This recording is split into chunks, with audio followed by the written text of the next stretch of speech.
Welcome back to Outriders. In this video I want to talk to you about the Worldslayer expansion and two huge problems that have come into the game with it. One of the problems is the fact that leveling up your Ascension level and Apocalypse tiers is far too time consuming, but make sure you stick around until the end of the video as I will be giving you some tips to level up faster. Just before we get into the problems in more detail, if you enjoyed the video don't forget to leave a like, sub to the channel and check out the links in the description if you want to support me further as a creator. Thank you to everyone that supports the channel and let's get into it. We are going to start this one off with the fact that it costs so much to level up your gear. One of the biggest problems in the expansion is the resource cost for gear upgrading. The Outriders Worldslayer expansion released with a new resource called Anomaly Extract, which is used to level up your Apocalypse gear. Apocalypse gear is also new to the expansion. Anomaly Extract is quite a scarce resource, it doesn't come in huge numbers, and at the same time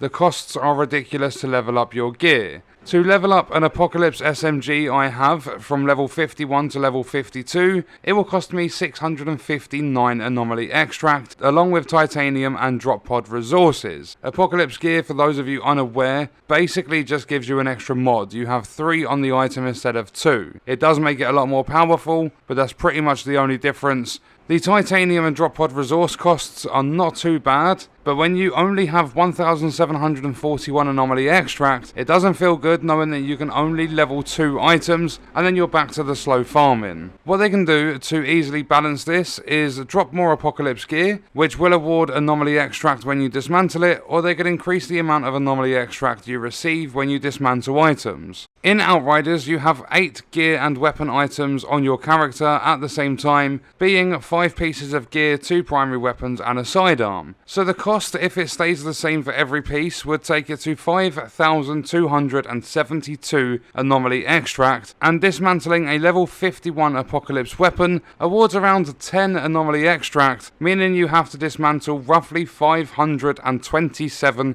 Apocalypse weapons just to take your build from level 51 to 52.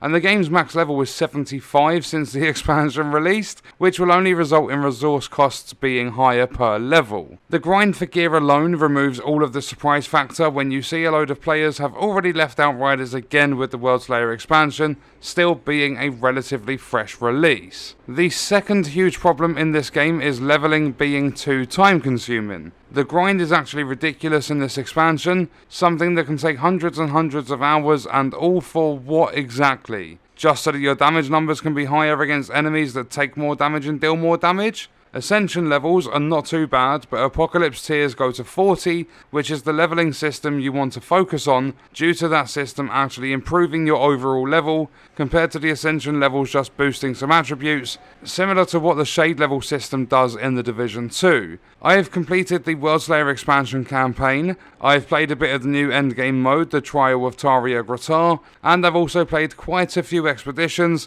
yet I'm sitting at Ascension level 22, and only Apocalypse tier 17, which is 2 above what I started the expansion on because you start on 15. You can make this grind a little bit faster by simply playing the game. You progress through your Ascension levels, you boost your attributes and makes it easier. You then in turn increase your Apocalypse tier very slowly, but that also increases the chance of Apocalypse gear drops, which then speeds up your rate of Anomaly Extract, but it's getting to a high enough level for it to feel rewarding that is a huge problem. Another thing you can do, which is actually the best thing to do to increase your level, is to farm specific activities, but it will become boring rather quickly because the Taria Gratar endgame mode is static, and expeditions have been played for over a year already, so there's nothing new within the expeditions. The activities that are the best are the bosses in the Trial of Taria Gratar, although they will typically give you a very nice amount of XP for your initial run, with that reward being lowered for your following run and then staying at the lower level of XP awarded for any further runs.